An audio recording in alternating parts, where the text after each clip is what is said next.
হরে কৃষ্ণ। তো জগন্নাথের রাজভোগের সমস্ত ফলোয়ার এবং সমস্ত শুভাকাঙ্ক্ষীদের জানাই আন্তরিক কৃষ্ণের প্রতি শুভেচ্ছা। সবাইকে অনেক অনেক অভিনন্দন। আপনাদের প্রত্যেকটি লাইক, কমেন্ট, শেয়ার আমাদেরকে অনেক অনুপ্রাণিত করে। তো আজকে আমরা আপনাদেরকে দেখাবো কাশ্মীরি পনির রেসিপি। এটিকে অনেকে ময়দার দোকাও বলে থাকে। দেখতে পাচ্ছেন, প্রথমে আমরা 5 কেজি ময়দা নিয়েছি। তো ময়দাগুলো খালি জল দিয়ে আমরা এভাবে খামি দিব। তো আমরা প্রথমে একবারে জল দিয়ে দেব না, একটু একটু করে জল দিতে হবে। তো খামিটি লুচির খামি থেকে একটু নরম করতে হবে।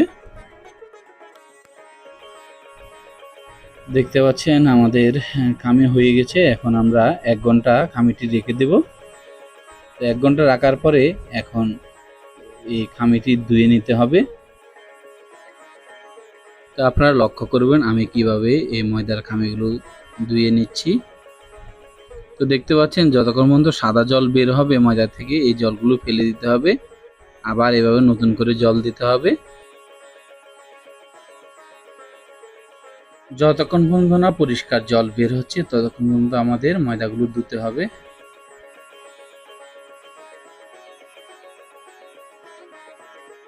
এই আইটেমটি অনেক কষ্টসাধ্য কিন্তু অনেক টেস্টি এবং অনেক সুস্বাদু। যারা খেয়েছেন তারা জানে। আমি যে ফর্মুলাতে আপনাদেরকে দেখাবো আপনারা সেইভাবে রান্না করবেন, দেখবেন আপনাদের অনেক অনেক ভালো লাগবে এবং আপনারা অন্য সবজি খেতে ইচ্ছা করবে না, খালি এই সবজিটি আপনাদের খেতে ইচ্ছা করবে। দেখতে পাচ্ছেন এখন আমাদের ধোয়া প্রায় শেষ পর্যায়ে। তো এইভাবে যখন সাদা জল একবারে পরিষ্কার জল বের হবে তখন বুঝতে হবে যে আমাদের এই ময়দার খামিটি ধোয়া হয়ে গেছে। অনেকে এই ময়দার খামিগুলো কি করেন, জালি ব্যাগে বেঁধে সিদ্ধ দেন। তো দেখতে পাচ্ছেন আমি কিভাবে ভাঁজ করছি, যেভাবে পরোটার খামি ভাঁজ করে সেভাবে ভাঁজ করে আমি এই জলে সিদ্ধ দিব। তো অবশ্যই গরম জলে লবণ এবং হলুদ দিবেন।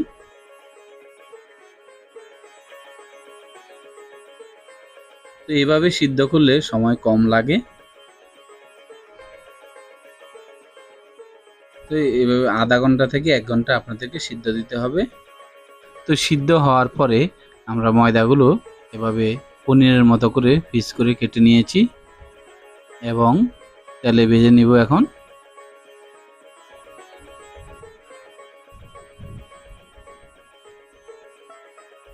তো ভাজার সময় একটি জিনিস অবশ্যই লক্ষ্য রাখতে হবে যে ময়দার পিসগুলো অবশ্যই মচমচা করে ভাজতে হবে। অনেকে এই ময়দার দোকান রান্না করে কিন্তু ভিতরে কাঁচা কাঁচা থেকে যায়। আপনারা এই জন্য অনেক সুন্দর করে মচমচা করে ভেজে নেবেন। তো এখন আমাদের প্রথম ধাপের কাজ সম্পূর্ণ হলো। এখন দ্বিতীয় ধাপ। তো আমরা 5 কেজি ময়দাতে 3 কেজি টমেটো নিয়েছি এবং দেখতে পাচ্ছেন এলাচ, দারচিনি, লবঙ্গ, জিরা, শুকনো মরিচ, আদা এবং তেজপাতা নিয়েছি। তো আমরা সরিষার তেল দিয়ে রান্না করব। সরিষার তেল দিয়ে এটি রান্না করলে অনেক টেস্টি হয়। তো দেখতে পাচ্ছেন কিছু শুকনো মরিচ দিয়েছি, এলাচ, দারচিনি এবং লবঙ্গ দিয়ে দিলাম এবং জিরা, তেজপাতা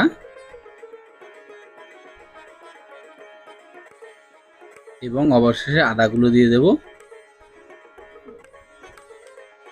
এবং কিছু কাঁচামরিচ কুচি।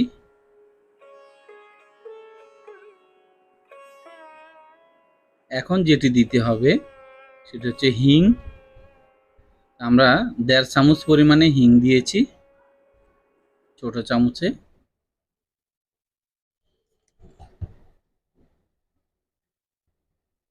তো সম্বারটি যখন বাদামি কালার হয়ে আসবে এখন আমরা টমেটোগুলো দিয়ে দেব। তো এখন লবণ দিয়ে দেব। লবণ দিলে টমেটোগুলো তাড়াতাড়ি মজবে। তো আমরা ছোট চামচে 4 চামচ লবণ দিচ্ছি।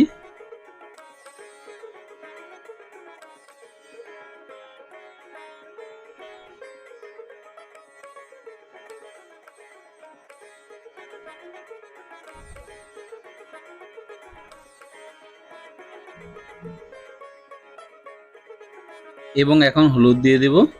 তো দেখতে পাচ্ছেন আমরা হলুদও 4 চামচ দিয়ে দেব।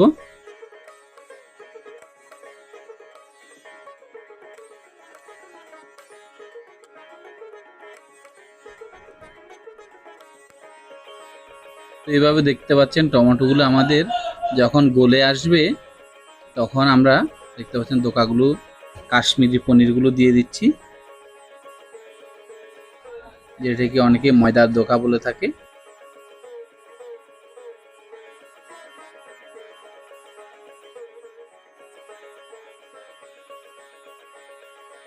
এখন হচ্ছে মেন কাজটি, সেটি হচ্ছে আপনাকে কমসে কম 15 মিনিট এই সবজিগুলো পাকাতে হবে, যেন সবজির ভিতর থেকে তেলগুলো সব বেরিয়ে আসে। এবং দেখবেন যে তখন এই ময়দার দোকাগুলো সফট হবে, যত বেশি কষাবেন তত বেশি সফট হবে।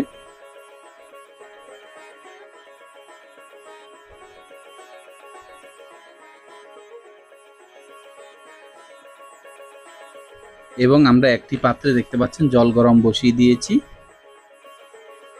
সবজিতে দেওয়ার জন্য।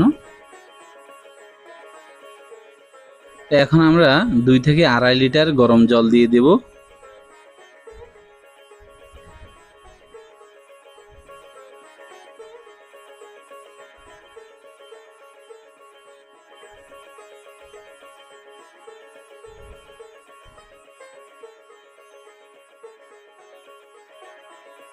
দু চামচ ধনিয়ার গুঁড়া এবং 4 চামচ জিরার গুঁড়া দিয়ে দেব।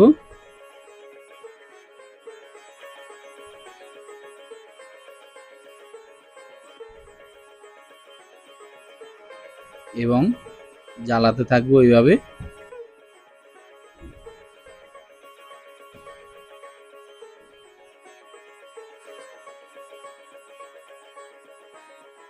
তো এই সবজিটি একটু ঝাল হতে হয়, না হলে ভালো লাগবে না। এই জন্য আমরা 2 চামচ গোলমরিচের গুঁড়ো দিচ্ছি এবং দেখতে পাচ্ছেন 3 চামচ কালার মরিচ। এই মরিচটি কিন্তু ঝাল না, এটি সবজিটি কালার করবে, কাশ্মীরি মরিচ যেটি বলা হয়।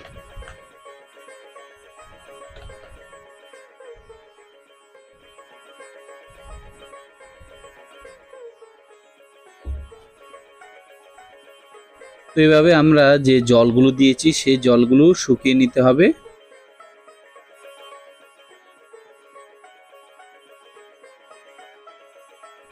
তো এখন দিতে হবে সাম্বার মশলা। তো আমরা 3 চামচ সাম্বার মশলা দিয়ে দেব।